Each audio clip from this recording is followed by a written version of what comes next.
E aí galera, boa noite, tudo bem com vocês? É um prazer imenso estar com vocês novamente, com mais uma aulinha de literatura e infanto-juvenil. Na aula anterior nós falávamos sobre a formação, né, ludo infantil e também sobre as histórias em quadrinhos, a HQ. Hoje nós continuaremos a falar sobre isso, tá? Com certeza vocês já mandaram as atividades que foram solicitadas na aula anterior. E para concluirmos esse assunto, eu gostaria que vocês assistissem um dos filmes que eu vou colocar aí no Telegram, tá? Que foram baseados em histórias em quadrinhos. Assistam, tem uma lista, tem filmes bem bacanas como Homem-Aranha, Homem de Ferro, Os Vingadores, Batman, O Corvo, né, que foi baseado em um romance de Edgar Allan Poe e virou história em quadrinho e também virou filme, né, nessa literatura fictícia, ficcional, que são as telinhas do cinema. Então, assim, escolham um dos filmes, assistam e em seguida vocês vão fazer uma breve comparação da história em quadrinho, o que no filme pode perceber que nós encontramos na história em quadrinho, tá certo? E vocês podem me enviar, é uma breve síntese, não é nada de demais, tá bom? E vocês me enviam no Telegram ou até mesmo por e-mail, que você já tem o meu e-mail, ok? Mas na aula de hoje nós falaremos sobre a formação do povo brasileiro na literatura infantil e juvenil. Claro que, como já foi mencionado, só teve essa vertente para a criança e para os adolescentes no século XIX, mas no século XVIII, no finalzinho do século XIX, não foi isso que eu mencionei, e só no século XX nós podemos perceber uma transformação na literatura infantil juvenil com Monteiro Lobato, e aí esse público direcionado, essa produção baseada e ludibriada para as crianças. Só que no século XIX nós temos uma literatura brasileira que foi percussora e também que foi influenciadora de autores como Monteiro Lobato. Então tudo isso foi, digamos assim, um fruto da chegada da família real ao Brasil em 1808. Então a família real chegou aqui ao Brasil, né, fugido das tropas napoleônicas de Portugal. Então saíram fugidos de Portugal para o Brasil. Chegando aqui, o Brasil se reinventou para receber a família real. Tanto é que na época quem era a capital do Brasil era Rio de Janeiro. E o Rio de Janeiro se remodelou, se reinventou para receber a família real. Surgiram o Jardim Botânico, surgiram aí a biblioteca, o Teatro Municipal. Então, vários prédios que vieram agregar para receber essa família real. Então, assim, também nesse início do século XIX, o Brasil se torna independente. Né? Independente, entre aspas, porque a família real estava no Brasil. E em 1822, nós conseguimos a independência de Portugal. Porém, o rei de Portugal estava no Brasil. E em 1836 inicia uma fase literária considerada para muitos estudiosos a primeira escola literária do Brasil, que é o Romantismo. O Romantismo iniciou em 1836 com as obras com a publicação de Suspiros Poéticos e Saudade, de Gonçalves de Magalhães. Como é considerada a mais longa escola literária do Brasil, com diversos autores, com diversas produções literárias, tanto na poesia quanto na prosa. Mas vocês podem me perguntar, o que é isso? O que é prosa? O que é poesia?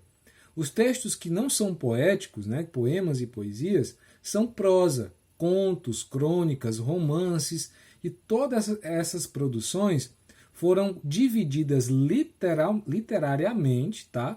Por questões, digamos assim, de condensar o conhecimento em duas grandes fases, podemos dizer assim, a fase poética e a fase da prosa. Então a gente vai falar um pouquinho, rapidamente, sobre as fases poéticas e as fases da prosa, e em seguida a gente continua nessa formação da nação brasileira, ok? Então o romantismo ele surge para contrapor os arcaicos, né, os arcadistas ou neoclassicistas, e é considerada a primeira escola genuína brasileira porque os autores são brasileiros e escrevem sobre o Brasil, escrevem sobre o índio, escrevem sobre a nação brasileira, o naturalismo, no caso as matas, as florestas, as belezas naturais. Por isso que são chamados de naturalistas ou nacionalistas, porque justamente eles queriam elevar essa essência brasileira.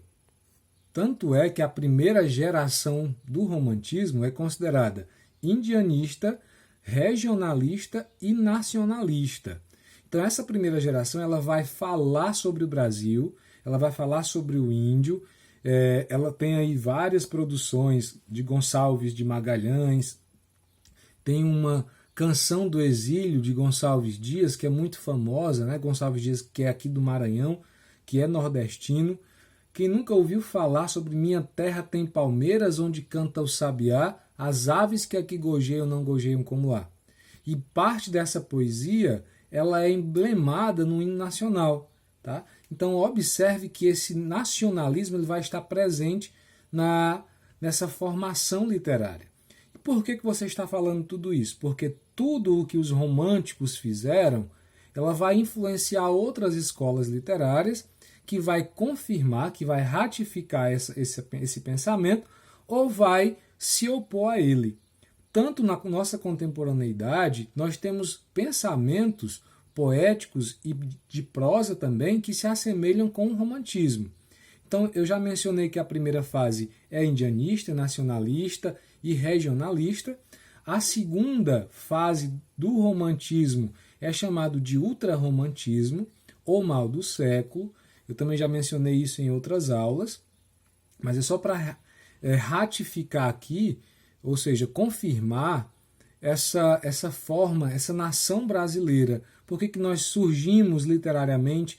Por que nós temos hoje uma literatura contemporânea e frisada de diversos fragmentos? Graças a diversas escolas literárias e esse novo formato, graças à família real que chegou ao Brasil trazendo muita coisa teatral, cultural, social e implementou na nossa literatura.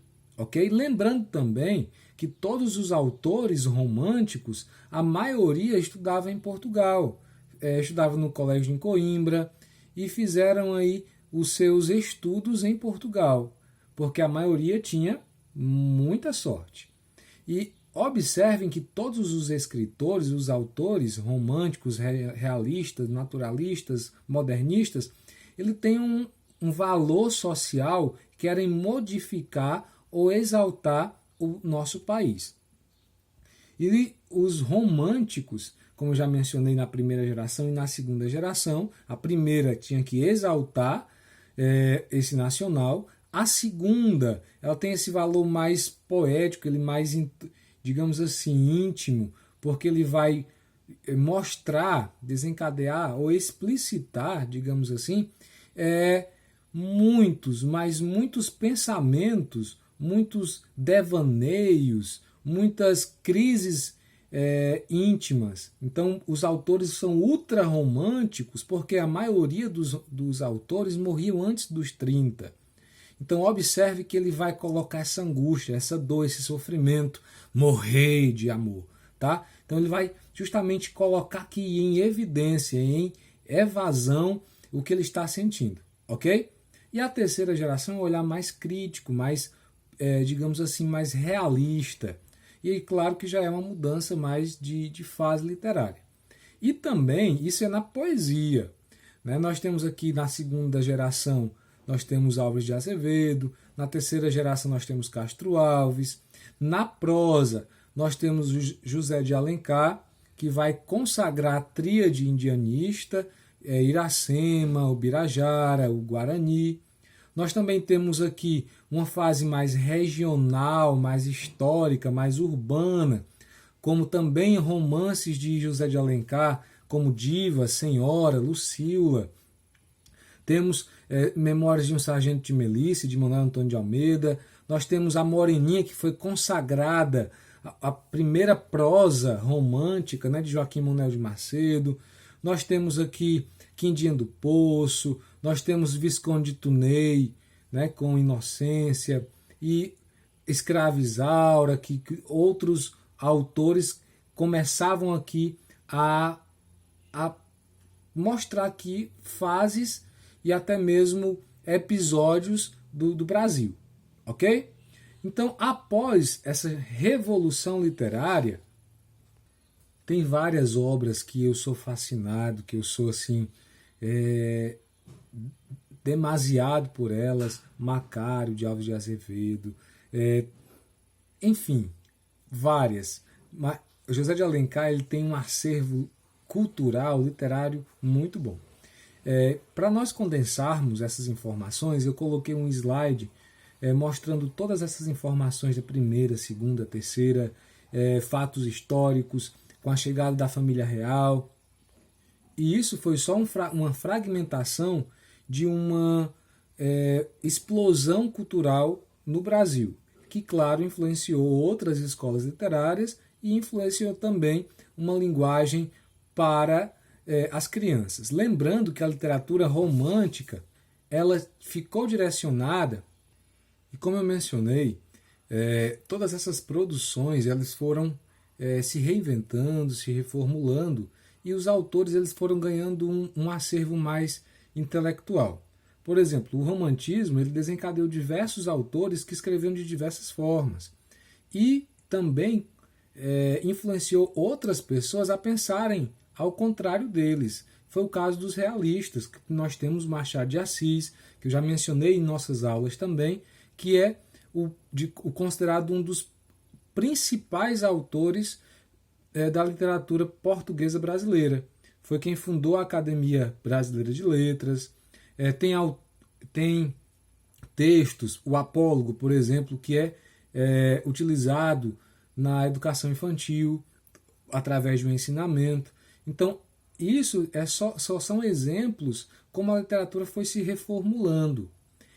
Após o realismo veio o naturalismo, em sequência veio o parnasianismo e o simbolismo, e o simbolismo, que no caso o parnasianismo e o simbolismo eram da poesia, então a escola na prosa, que era o realismo e o naturalismo, estavam em evidência ainda. Então, nesse caso, observe que diversos autores, como por exemplo, na página 126 da apostila de vocês, nós temos de diversos autores aqui, como por exemplo, o Conto da Carochinha, de Fausto Barreto e Carlos Laet, 1896, que era o finalzinho do século XIX. Então, o finalzinho do século XIX foi reformulando essa produção literária e foi surgindo um direcionamento diferente. Escrever por prazer, com magia e influenciar outras pessoas. Lembrando que, no caso, no romantismo, o público-alvo eram as mulheres. Em seguida, no realismo, foi colocado mais uma sequenciação da realidade e mudou o formato e o público-alvo. E em sequência, no final do século XIX, início do século XX, nós já tínhamos leitores, tanto homens, mulheres e até adolescentes. Ok? E como eu estava falando de parnasianismo, eu não posso falar de parnasianismo sem falar de um dos caras que eu sou fascinado também, Olavo Bilac, né? Que ele tem uma poesia, Ora direis ouvir estrelas, porque só quem é capaz de amar é capaz de ouvir e de entender estrelas. Então, observe que esse lado poético, lírico, de descritivo do que você vê, nós só encontramos na nossa literatura. Então eu quero que vocês percebam, a literatura infanto-juvenil ela veio para mostrar, para tocar. E também eu posso falar sobre qualquer assunto, sobre qualquer coisa, e essa formação intelecto, social e cultural dessa nação que nós chamamos de Brasil só foi fomentada por conta que alguns autores conseguiram descrever a realidade, criticá-la e automaticamente reinventá-la. E eu vos convido a reinventar essa literatura de um formato diferente, contribuindo nas suas aulas, na sua casa, entre amigos, vendo a vida com outros olhos. Lembrando que a vida é difícil? É, mas para quem não sabe viver. Porque quem vive com o coração, esquece a razão e deixa a vida me levar. Só que essa vida ela precisa ser vivida com responsabilidade, com lealdade, com simplicidade e com muito conhecimento. Façam a diferença, sejam leitores e coloquem esse conhecimento, essa forma literal de viver dos livros na sua realidade. Eu queria que vocês reiterassem o conhecimento de vocês através do slide, tá? E fizessem a atividade da página 130 da apostila de vocês. 1, 2, 3, 4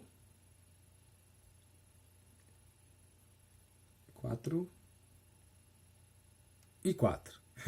1, 2, 3 e 4, ok?